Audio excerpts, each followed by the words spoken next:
Let's see what we got going here. How y'all doing? Welcome back. Welcome back. Good to see y'all.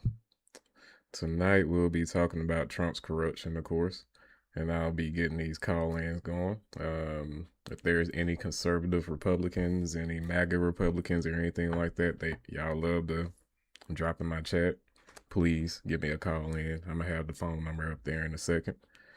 But yeah, let me check out this chat real quick.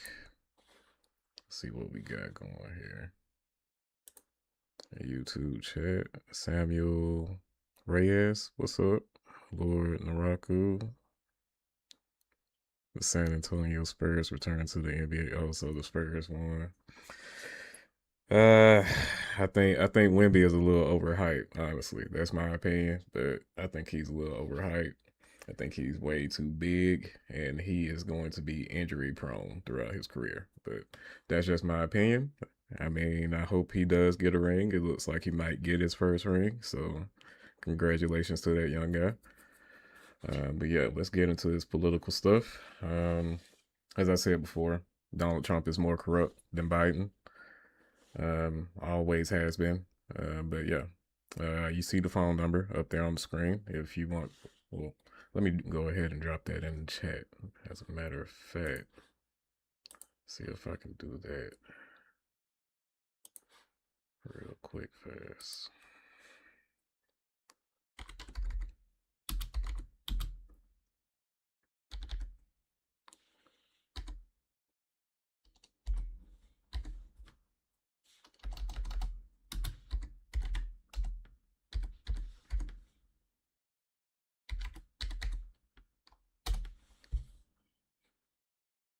Okay. I just dropped that phone number in the chat on my alt YouTube account, so go ahead and give that a run. Call in, even if you just want to talk it out. I have a Discord also. If you need me to drop the Discord link, I can do that also. Let's get into it. President Trump faces new corruption allegations as companies that he invests in and promotes land major government contracts. Trump's federal disclosure form shows that the president invested in Dell Technologies several times in recent months, including in February when he bought between $1 and $5 million in its stock. Then, just this week, the Pentagon awarded the tech giant a more than $9 billion contract. It really does, actually, I think what it shows is two things. One, perhaps the limitations of our ethics rules, which don't cover the president at all. So in some ways, he could do whatever he wanted to do. But it also just points to how easy it can be to profit off of the presidency, potentially. Yeah, interesting quickie dink is not the term I would use. I would use that it's absolutely corrupt. He is the corrupter in chief. This is outrageous. No other president would ever get away with this level of conflict of interest.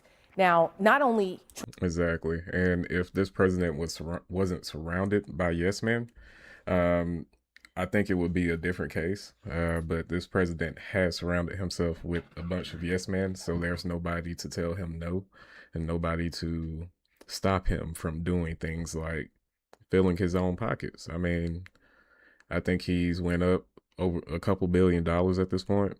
He's gained more wealth than any other president in modern day over the past, since he's gotten back into the White House. So yeah, I mean, this is definitionally corrupt. The way he's doing things, the way he's investing in these companies and handing out contracts after he's invested in them, that's corruption. Trump himself, but also his entire freaking family, his sons, his daughter's husband, his other daughter's husband. You know, they're making billions and billions of dollars. Don Jr.'s net worth went from 50 million to 300 million in 1 year. Between him and his brother, they're on the boards of 10 corporations, and all of a sudden, those corporations are getting government contracts. For Donald Trump, it's not just Dell. It's Palantir. It's Micron. It's, what's the other one? Oh, NVIDIA.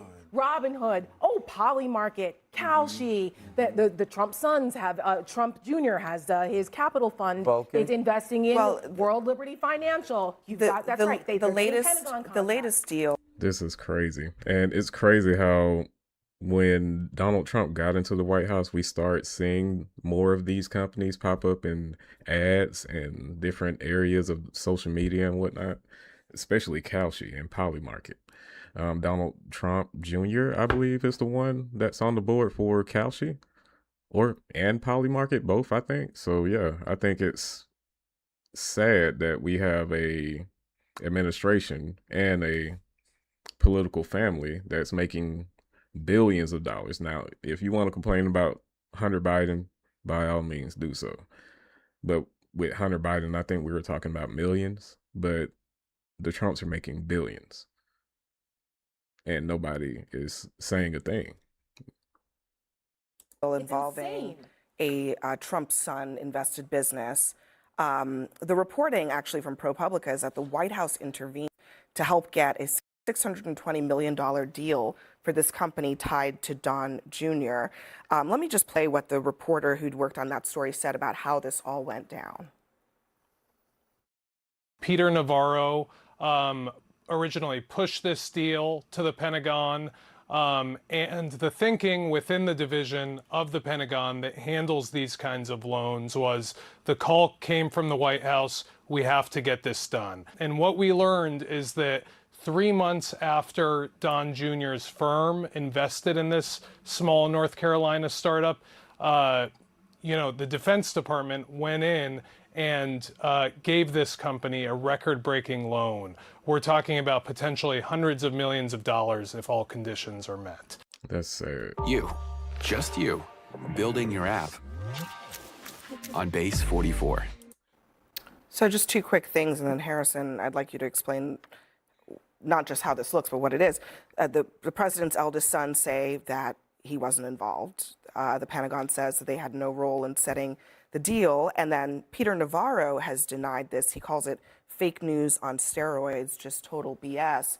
But even if the White House had no role in this, it's a very bad look for a company that was just invested in by the president's son to then turn around and get a massive Pentagon contract while the president is in office.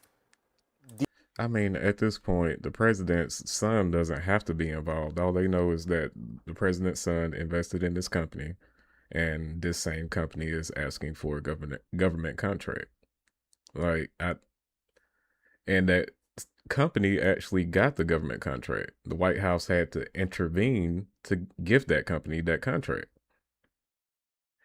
I don't know how anybody is supporting this shit. I really don't. These are accounts that are handled by independent money Not managers. this one.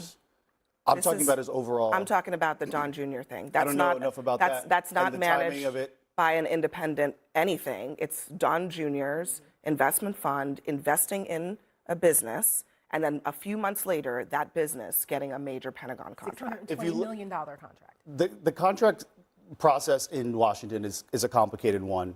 This company probably offers a service in which no other company can, which is sometimes why people get contracts. They'd never. That's an excuse. That's a blatant excuse to excuse the behavior of this corruption.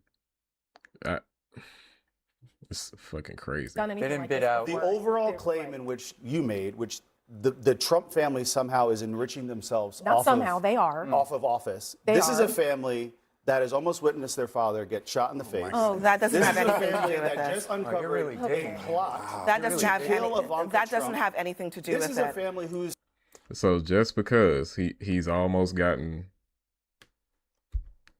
deleted, it's okay for his entire family to be corrupt and the president to be corrupt. It's okay because he's went through the things that he's went through. What kind of sense does this make? A little bit of Well, negotiation. Harrison, let I'll give me just say, you just in the earlier segment, you pretty broadly claimed that the Biden family was enriching did, 10% themselves. to the big guy. This Do you not forget that? this is what we're talking did about happen. here. Hold on a 10% second. to the big guy Harrison, was found Harrison, in the emails from the oversight. Harrison, specifics, That is- Harrison, what we're 10% talking to the big guy about was the here is right now, the president's son investing in a company that gets a direct benefit from the United States government. What we are talking about here is the president or people on his behalf actively investing in stocks in corporations that the federal government then gives contracts. And Completely Dell's independent stock. of Let's his- just take of his a look. knowledge. Just take a look at these charts, Didn't because bid it out, you don't he even need to know anything about stocks to see what's going on here. From January to today, Dell's stock has basically skyrocketed. And in that interim period, in that interim period, Donald Trump has on 3 separate occasions urged people to buy Dell. The Pentagon then gave Dell a contract. You see it there, that last bubble. Yeah, this is insane. This is what Republicans love to talk about with Nancy Pelosi, but on steroids. It's like, it's bad if the Democrats do it, but it's okay if we do it, but on steroids.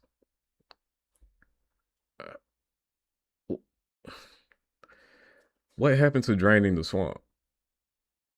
If you're going to be the freaking swamp lord instead of draining the swamp, then you've tricked every person that voted for you. You've completely lied to them at this point. And then the stock goes up even more. If any of this happened under Joe Biden's administration, and we're talking about a couple of $100, it would have been a scandal. We're talking here about millions And of speaking dollars. of I do think How do they explain this? So I think the Dell Billions. I just want to be clear. Billions of dollars, not just millions. situation is a little bit different from Vulcan, which involves Don Jr. That's the rare earth minerals company. And even in that case, you could argue that they're trying to compete with China's dominion over rare earths, which we're very much dependent on. And Why is Don Jr. involved?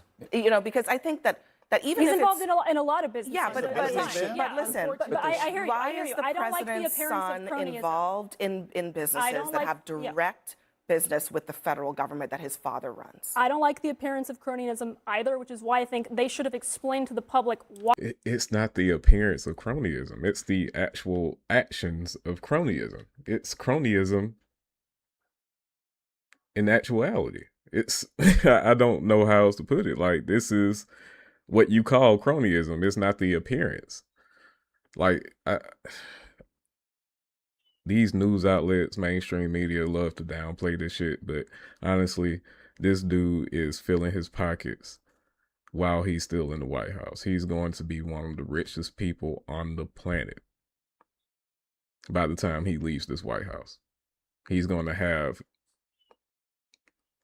invested land ownership in places all over this planet, including in Gaza, the way he's setting things up. This is insane. Why Vulcan got the bid. Now with Dell, it's a little different though, because Dell has had an existing relationship with the Pentagon for decades, because they are probably the best manager of government systems. That's why the Pentagon keeps hiring them repeatedly, keeps handing them contracts. I understand that the optics are not ideal for President Trump, given that he's friends with the Dells and he did help them with the Trump investment accounts. But then hocked it. That's the problem. Hold on. But again, the contract that they were awarded actually is projected to save the taxpayers $400 million because they are so efficient at what they do. But the They're president so of the good United States at should what not they be do. enriched by it. That's why he's supposed to put his things So in a the blind argument is that the trust. president of the But United every States president, should not be able to before this trade one has put their financial interest in a blind trust. Which Not is- a trust. No, it's not. Yes, It's every single one. It's handled by his sons. Why is Donald Trump so scared of being transparent about his finances? Transparent? We're Because talking he's about it because there's a self-dealing public and he's a crook. disclosure.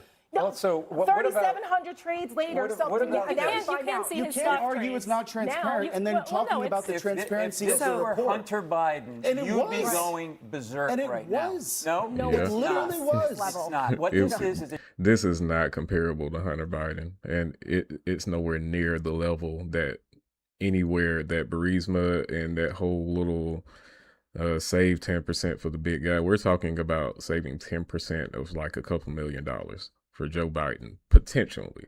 Even if MAGA is right about the entire situation, we're talking about 10% of a couple $1 million.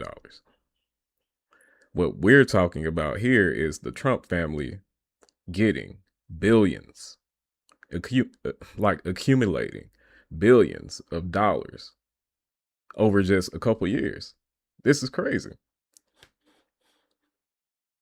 The change in the incentive structure of our democracy. It used to be you had money to gain power. Was Donald I'm Trump not a done. billionaire You see my beforehand? lips moving? I'm not done. Let me run through this chat real quick. Congrats, Naraku. Maybe the best team win. Spurs were pretty good.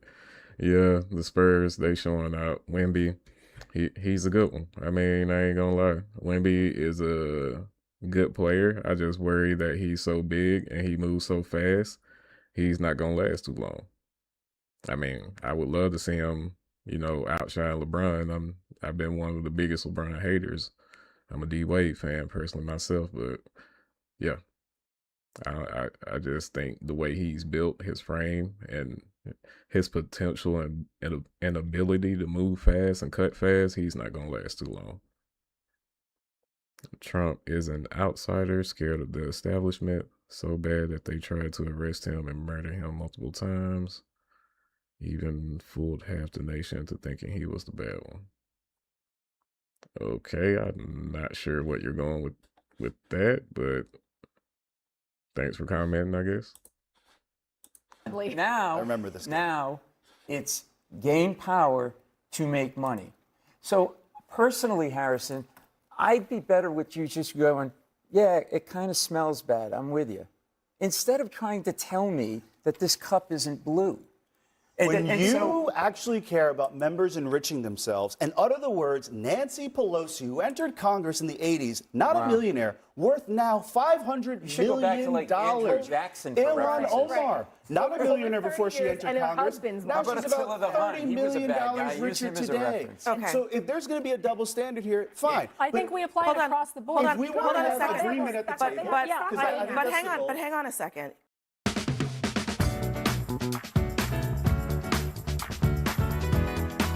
If you're suggesting that we should have agreement, but you have to actually acknowledge that what's The going goal on. here Are you is to not are you even have an acknowledging it? appearance of But impropriety, Harrison, then hold on. Hang on a let's second, not Harrison. let them trade, Are period. you acknowledging that there's a problem? Because if there's a problem with Nancy Pelosi, there would be a problem here Any too. appearance of impropriety is always going to have a problem. So that's a no. But if the answer is that The hypocrisy is showing right now is that if you have a problem with what Nancy Pelosi and Hunter Biden did or didn't do, you should have a problem with what the Trump family is doing currently. They're doing it on a much larger scale. They're doing it with a lot more money and a lot more investments, especially when it comes to the Middle East and foreign investments. And they're being very blatant about it because they know that everybody around them are yes men. So I don't understand why more MAGA or conservative people or politicians are not speaking out against a lot of this corruption that we're seeing.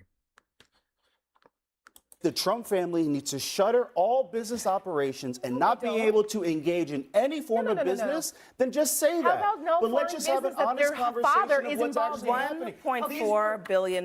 These That is people had an where empire long before one- they got into Hold- politics. hold- and hold- quite hold on. frankly, they probably Hold on a never second. got involved in $1.4 politics. billion. That is what the New York Times puts how much. True, the Democrats are enriching themselves like Trump is doing. Let's stop the Democrats and Republicans. Yeah, I agree. There's a bunch of money in politics currently.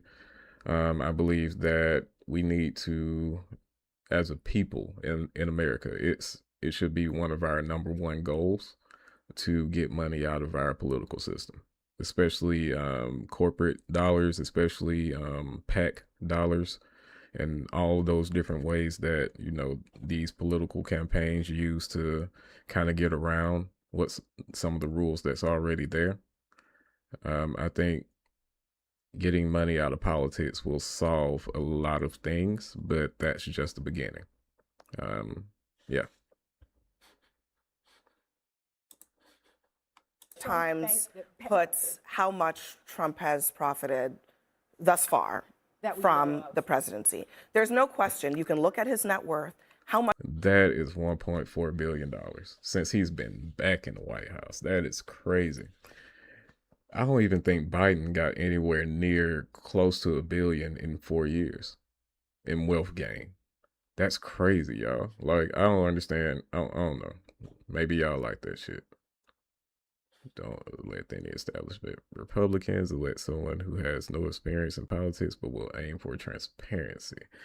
That can be a double-edged sword. Somebody that's not really experienced in politics, we will risk running into another Donald Trump. You get what I'm saying? Because Donald Trump had no experience in politics either. And if we go anti-establishment, we have to make sure that this is a person with a good head on their shoulders, a decent IQ, no nonsense person, and a person that knows how to speak to the people on their level.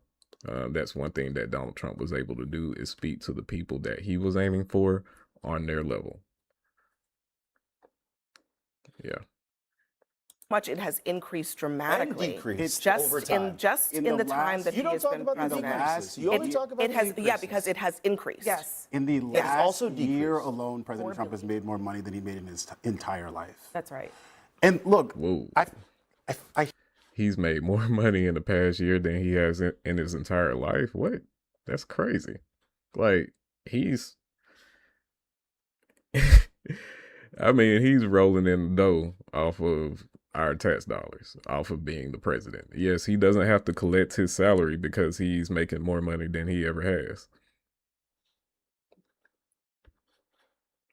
hear a lot of people talk the way that you're talking right now in focus groups, and it honestly it brings me back to how broken our politics are, because you're navigating around very obvious things to be at the behest of a very obviously corrupt president. And I think the team basketball that we do in our politics is like very much on display here, and you're not the only one that's doing it. I'll just say that. You're doing it on national television. Try to psychoanalyze me. One thing I will have say, analysis though, of your own.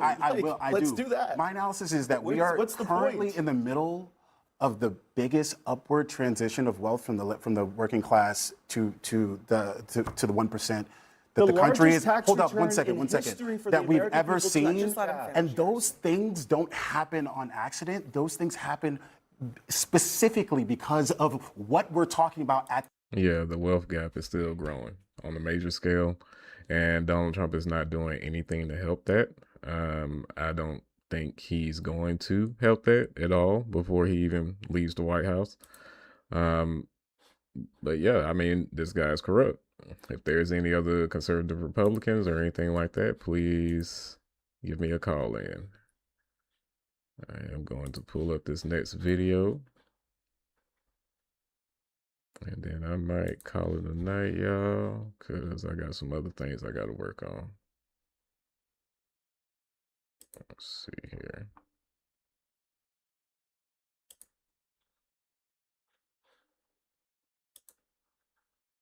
Has a right to refuse black people if they want to? No, because black people are a protected class in the United States. Whether or not you're vaccinated is not a protected class. It's not part of the Civil Rights Why Act. should black people be a protected class? There are certain classes of people you probably shouldn't be able to discriminate against in society because it causes the destruction of society. If you can discriminate against veterans or like women or black people or whatever, it causes large fuck-ups in huge areas of society that the market can't correct for.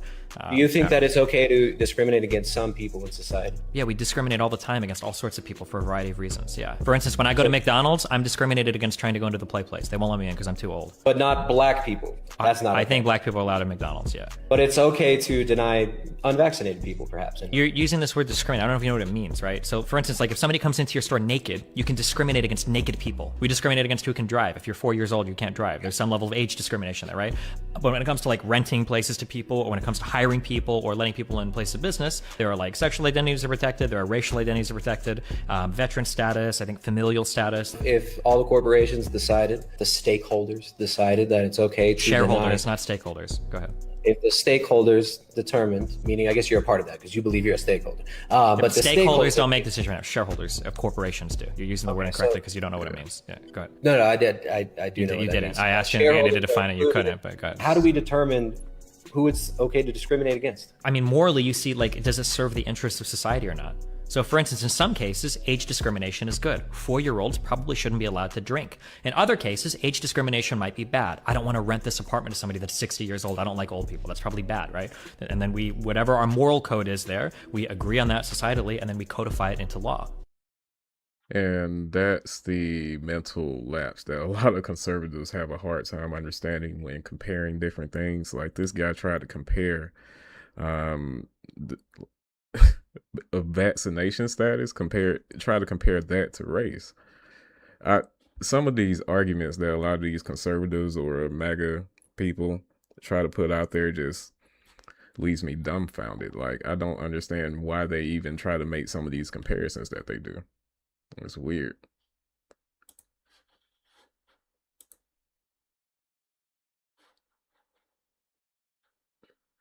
Let's see what we got here.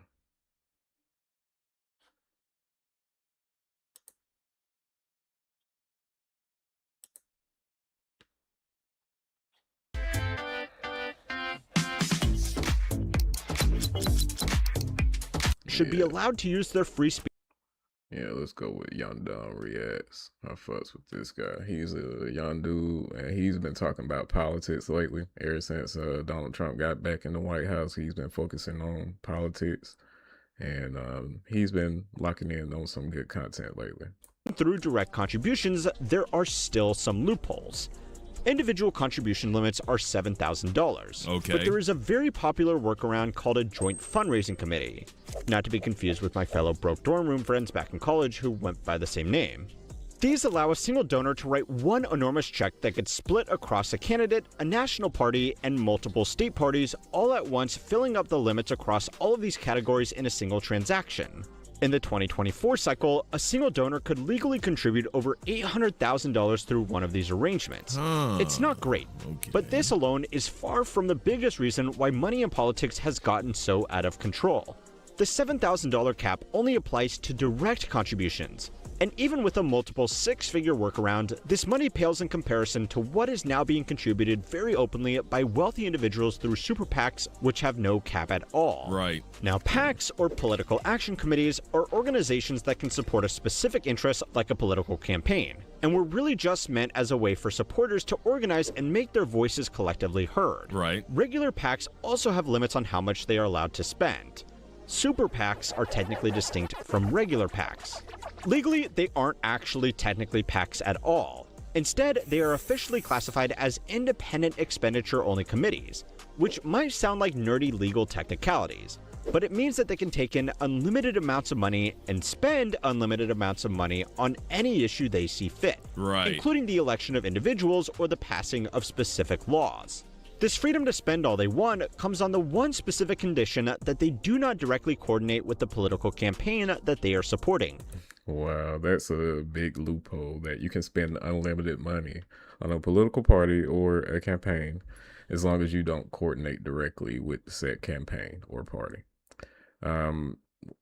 We got to get money out of politics, y'all. This is insane that we have something like super PACs that can just spend unlimited dollars.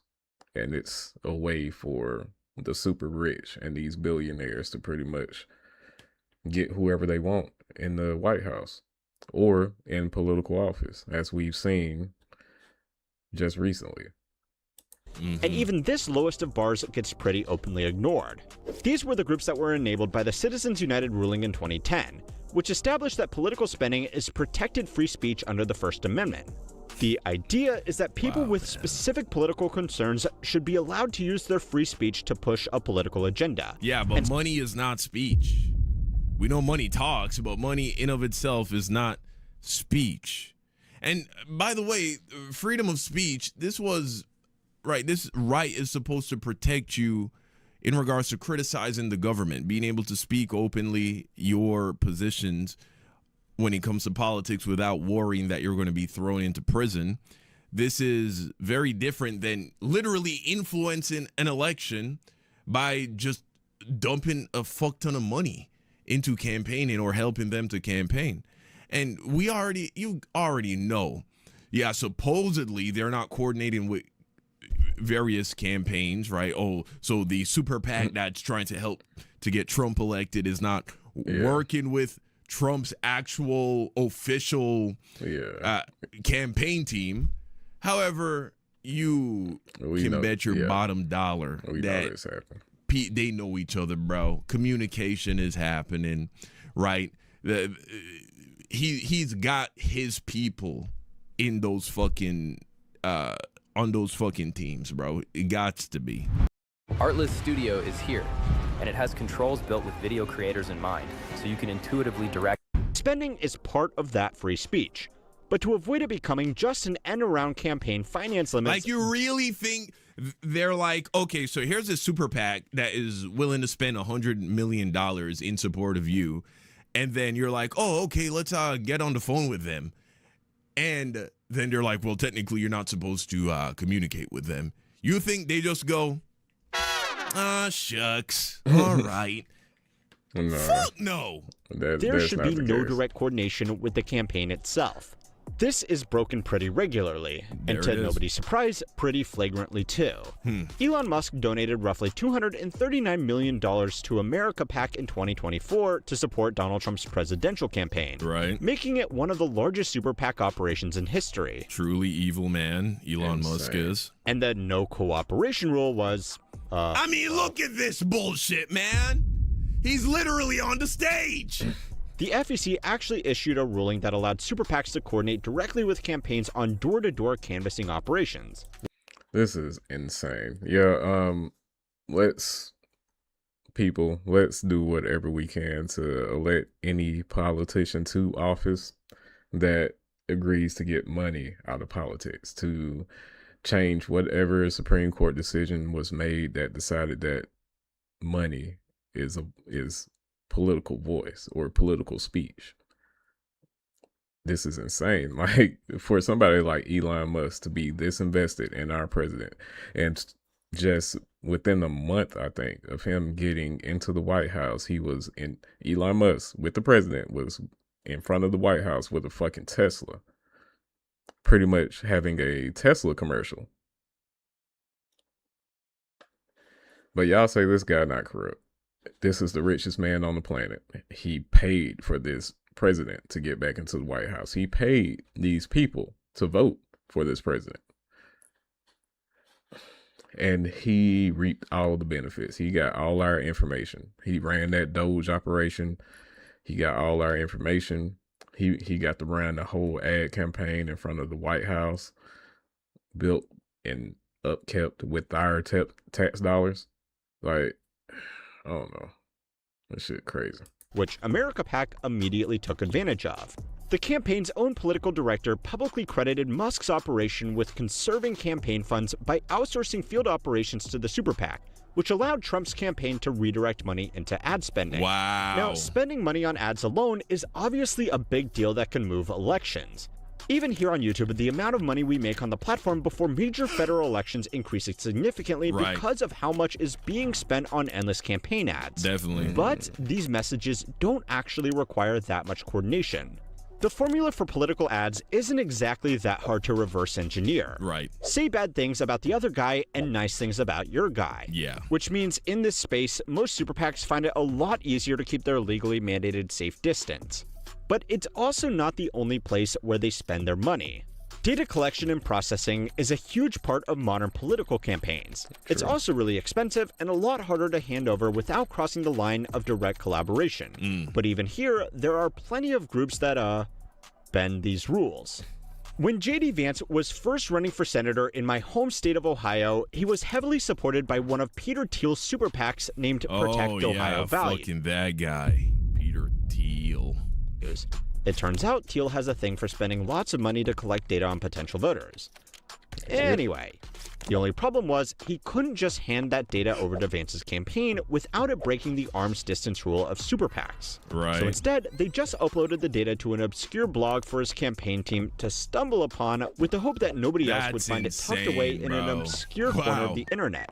This was of course challenged for being a pretty blatant flouting of the rules, but the case was ultimately dismissed.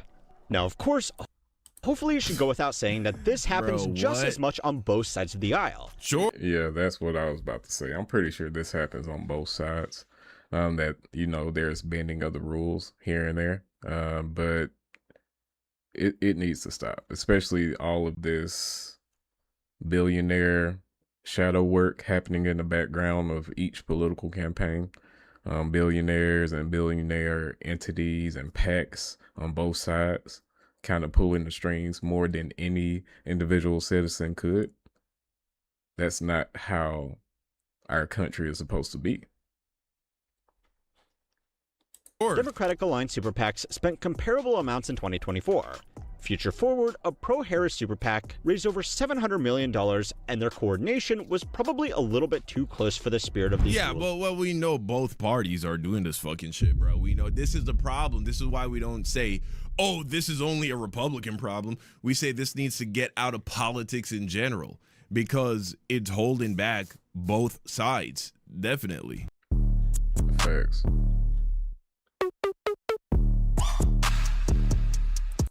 As well. In total, outside spending by super PACs and other independent groups exceeded $4.5 billion in the 2024 cycle, more than double what it was in 2016.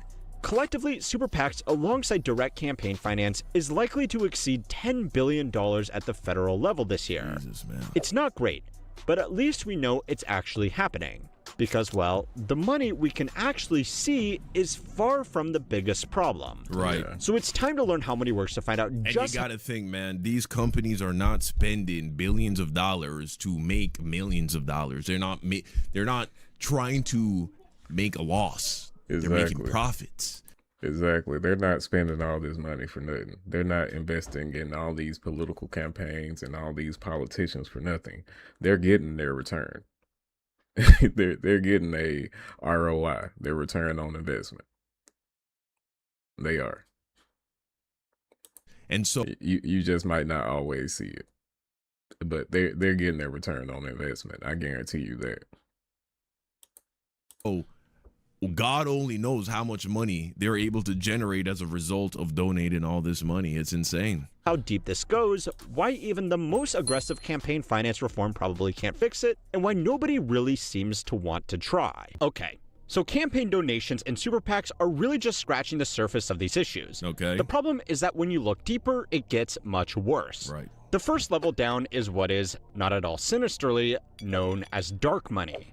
Dark money is politically motivated spending that gets redirected through various organizations to push an agenda without any clear disclosure and without any clear source. These are typically structured as 501c4 nonprofits, which under IRS rules are allowed to engage in political activity so long as it is not their primary purpose. This means they can spend up to 49% of their budget on politics and never have to disclose a single donor. Wow. The Brennan Center estimates that over $1 billion in dark money was spent in federal elections between 2010 and 2024. And those are just the expenditures that could be tracked. And well, by definition, the thing that makes dark money dark is that most of it can't be. A major example that we have covered just recently is Build America AI, which is a dark money organization pushing the idea that America needs to beat China in AI, which very clearly feeds into the business interests of hyperscalers and AI labs that need red tape cut, land allotted for their data centers, and maybe some bailout money in case investor hype dies down. Yeah, this entity, Build American AI, this is the entity behind a lot of these data centers being built, a lot of the red tape being cut. They're putting money in a lot of politicians. I know there's a situation happening in Jackson when it comes to a data center and all that stuff. I guarantee you, Build American AI is behind some of that money that's flowing around that data center, including other locations out there. Now, obviously, this is not great, but at least in this case, their completely transparent motives make them pretty transparent. But the whole point of a dark money group is that you cannot trace the money back to the people who benefit from the policy changes. And this has a few other advantages too. Under federal law, foreign nationals are banned from donating to American political campaigns or PACs. Right. But because 501c4 nonprofits don't have to disclose their donors, there is effectively no mechanism to enforce this for dark money groups. A foreign government or foreign corporation can donate to a 501c4. So now you can have fucking Saudi billionaires influencing elections. Yeah. Through this dark money loophole. Or other countries from the Middle East invest in these dark money. Well, invest through these dark money loopholes. Bro, we are so fucked. C4, which then spends that money on American ads with a political agenda. And then you go to the poll, time to make my vote, you know, thinking like, oh, my vote matters. And it does definitely keep going out and voting, right? Because, yes. Your vote matters. Reverse Citizens United. Well, who said that? Yeah. Somalia. Yeah. Reverse Citizens United for sure.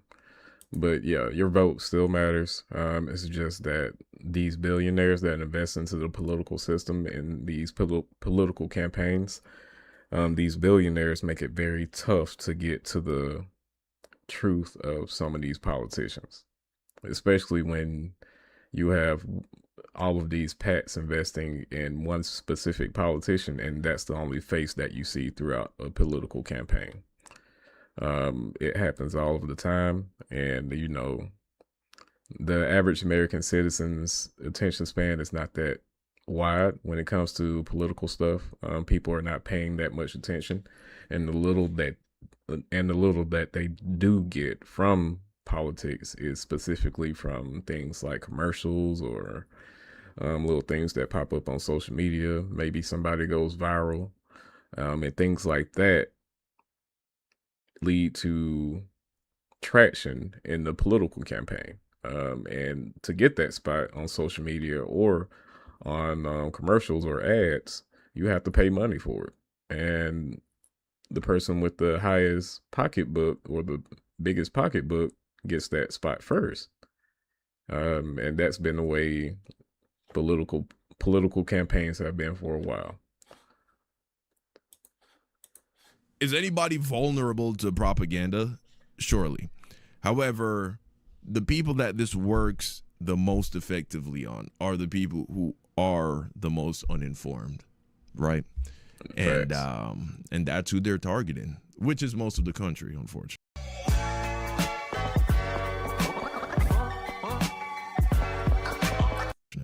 Nobody would ever know. The FEC has acknowledged this loophole exists, yet they have not closed it. And then there are the corporate interests that just throw away the middleman altogether. There is really nothing stopping a major company from just running its own ads pushing a very specific political message. This is happening a lot at the moment, with companies claiming that their AI data centers are going to be great for local economies. Wow. Running ads in swing districts about job creation and infrastructure investment that look a lot like political endorsements, but technically aren't. Right. So when work started to slow down, we searched for new opportunities. And we welcomed Meta, which opened a data center in our town. So long as they avoid FEC trigger Oh my like God, man, that's so insane, bro. That's so insane that these tech AI companies are running ads to try and make it seem as if they're actually helping the community. Meanwhile, they're sucking up all the fucking water. They're raising the price of electricity because they're using up all the power. They're polluting the air. They're polluting the air with noise as well, noise pollution. And those are the biggest two things. When it comes to data centers, it's the energy cost. You're in most data centers, they're going to need a bunch of energy, a lot of energy. And a lot of these more country, rural areas, they're going to need their power grids redone. And yeah, a lot of these data centers and the company behind the data centers, they're willing to pay for that. It's just the simple fact that it's not really an investment into the community. It's turning whatever community that it's in into a industrial site, essentially. And people have to be aware of that. And these companies have to be honest with the people about that. If you have a data center, if you have any type of data light center moving into your community, it's going to turn into an industrial site eventually. Now they may keep it clean at first. They may keep noise down for a minute, but it's not going to stay that way. There's going to be energy costs. There's going to be some type of exhaust coming out that place. You have to be aware of these things. They're just making your life is going to be terrible. If a data center moves even remotely close to you, your quality of your life will decrease objectively. But maybe somebody who has lost your job because of the Trump economy will now have somewhere to go work for a few months while the data center is being built. That's the other thing, right? They advertise, oh, wow, come and fucking work with us, build these mega data centers. But once it's built, you're out of a job again. Crazy, man. Vote against and don't mention specific legislation. It's really hard to regulate this as political spending over a company just expressing its own interest. Not only are you out of a job once the data center is built, because they're only going to need like fucking 50 people to run a data center the size of 40 football fields or some bullshit like that. But not only is that going to happen, but then remember, the data centers are for the sake of AI, which is also supposedly, well, not even supposedly, this is why they're building these. They are actively trying to replace you in the workforce. So you're going to get fired eventually, and then the thing you helped to build made it harder for you to find a job in the future. So fucked. As protected speech. But it gets worse. Everything we just covered, all of that is really just the price of admission. The thing that actually moves the needle once the politicians are in Washington is lobbying. Right. And lobbying is a very different animal from campaign spending. Lobbyists are, in theory, just concerned citizens with very specific interests about very specific policies. In reality, they are primarily highly paid field experts from elite law firms funded by industry groups to support a very specific agenda. Now, to play devil's advocate a little bit here, a lot of lawmakers are not experts in the things they are creating laws on. So being able to consult with a diverse pool of industry specialists could theoretically avoid designing laws that are just dumb for their specific application. Laws on technology probably shouldn't be exclusively written by an 80-year-old senator who doesn't know the difference between a coding language and their high school transcripts. Right, and that kind of makes sense. But the problem is that almost all of the work of actually drafting legislation gets passed off to these lobbyists, who get to word things exactly how they want and ensure it won't get held up in courts because they are the legal experts. Congressional staffers have openly described how lobbyists will hand them fully written legislative text ready to be introduced. And because the staffers are overworked and under-resourced, they will sometimes file it with barely any changes. Wow. And that is crazy that we have whole lobbyists that their only interest is the people that pay them. That's their only interest. That's what lobbyists do. They hand our political decision makers whole bills, and there's hardly any edits made to those bills, and they just try and pass it that way. I'm not surprised, honestly. So really, in a lot of cases, the lobbying firms are the lawmakers. The lawmakers themselves are just the rubber stamp. Now, there is the widely held assumption that this corporate-funded lobbying is working exclusively to cut red tape and remove regulations. In reality, it is often exactly the opposite. They want to introduce regulation in exactly the right areas to block potential new challengers from entering their market. The pharmaceutical industry is particularly good at this. They spent over $370 million on lobbying in 2024 alone, more than any other industry that year. And a huge chunk of that went towards ensuring that drug pricing regulations are written in a way that protects their existing patent portfolios while making it harder for generic competitors to enter the market. The old team at Micro did a great video on this, explaining how internet providers lobbied against municipalities looking to roll out their own broadband and actually deliver a competitive service. In both cases, getting the right kind of laws passed was a lot more profitable than having no regulations at all.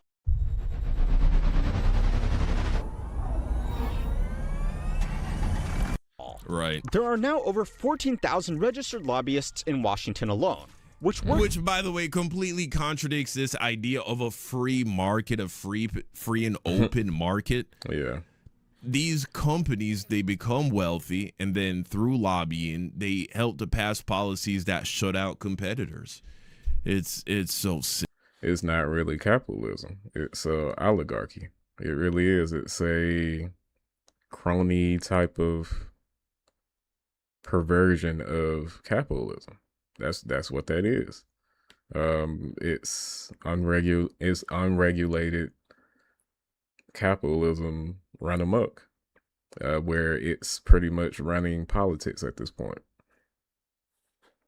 is running our Supreme Court at that. Sick. Works out to roughly 26 lobbyists for every single elected official in Congress. And if you include the people doing lobbying adjacent work who don't formally register, some estimates put the real number closer to 100,000. And all of this is just the federal level. State legislatures are arguably worse because they get a fraction of the media scrutiny. State-level lobbying disclosure requirements are weaker, staffs are smaller, and individual lobbyists can have an outsized influence on a state representative who might only have 1 or 2 aides and no research budget to independently verify what the lobbyist is telling them. Of course, these people also coordinate the efforts of everything we've already talked about. They can suggest that a given company or industry group would really like this type of legislation, and that conveniently, they are looking to spend a lot of money advertising this issue. A study looking at 93 multinational corporations that lobbied for a single tax provision, the American Jobs Creation Act of 2004, found that those firms spent a combined $283 million on lobbying and received $62.5 billion in tax savings, working out to a return of $220 for every single dollar spent. See, why make a better product? Why try to find more efficient ways of delivering your products and services? Why pay your employees a fair wage at that? Like, I don't understand. Like, these companies have no incentive to even play any of this fair. They just can make their money by lobbying politicians into making them more money. That's insane. Why do that when you can just rig the game? Yeah. Those returns have to come from somewhere, and that somewhere is the tax base, the consumer, or the competitor who got regulated out of the market. Right. Now, there is one other reason why lobbying has become such an effective tool against lawmakers. And this other reason also explains one of the other logical questions you may have had so far, which is, why do lawmakers let this happen? Yes, they want their re-election funding, but there are alternative systems to get it. And by just taking a step back, if nobody else had lobbyists to answer to or super PAC money funding their campaigns, it means they wouldn't need it either. They could change these laws because, well, that's literally their job. Right. And so far, it looks like the only reason they don't want to is because the other guy won't do it first. Beyond the weird prisoner's dilemma they have backed themselves into here, it must be recognized that for these lawmakers, constantly begging for campaign funding and playing nice with an army of lobbyists telling them how to do their job has got to be pretty demeaning. So, even if they don't do it for the good of their constituents, surely they would be motivated to reform these laws just to make their own job less humiliating, right? Well, there is one good reason why they don't. You're telling me that I get to make $100,000 plus a year as a congressman and not even have to think? Literally, exactly. I just like do what this company wants me to do. I take the laws that they write up, the bills that they draft for me. I hit a rubber stamp and I'm good. And these are the people that pay for me to stay in my position. Anybody that challenges me or gives me any type of competition politically, they are pretty much spent out of the campaign. Like, they are. That's the crazy thing about these political campaigns, is that a lot of these politicians know that it's going to be very hard for anybody to beat them as long as they have the donors and the PACs and all of these billionaires behind them. That's why it needs to go out. That's why Citizens United needs to go out the door, and any type of other way that any type of loophole could possibly be putting money into politics. They raise a fuck ton of money to make sure I get reelected. Dude, so I'm basically getting paid $100,000 plus a year to just fucking do nothing. Just be the face. It's insane. And that is the revolving door. Elected officials at the federal level are paid well by the standards of average Americans, but not by the standards of the people they interact with on a daily basis. Right. A member of Congress earns $174,000 a year. The median partner at a top lobbying firm in DC earns well over You've got 17 different creative subscriptions, pal. Give it a rest. Envato has unlimited AI generations and million. Wow. A huge unspoken way that money gets into politics is the promise of a cushy job for when they retire or get voted out. Right. This extends well beyond elected officials as well. In our video on corporate consolidation, we found that almost all of the previous FTC chairpersons over the last 2 decades, with the exception of Lena Khan, went on to get high-profile roles at M&A law firms, specifically working on the kinds of deals that the FTC should probably be blocking. So yeah, the person whose job it is to block anti-competitive mergers knows that in 2 years, they will probably be working for the firms doing those mergers. Right. That creates an incentive that no amount of campaign finance reform can fix. Right. Yeah. Now, the #1 most common career move for elected officials after leaving politics is to become a political lobbyist. In 2025 alone, That's fucking. I mean, I'm gonna go ahead and wrap this stream up. I got some things to do tonight. I want to work on some more editing things. I'm working on actually editing a little bit more on my videos, adding a little bit more receipts and whatnot. So I'll be doing that. But yeah, I appreciate y'all for watching my stream. I'm testing some things out. Nobody ended up calling in. I guess there are some Republicans out there that's scared, but I think my stream tomorrow, I'm going to actually share my stream to a couple of conservative groups and give them the opportunity to call in from there. But yeah, I hope y'all enjoyed this, and don't forget to like, follow, and subscribe, and I'll see y'all next time. All right.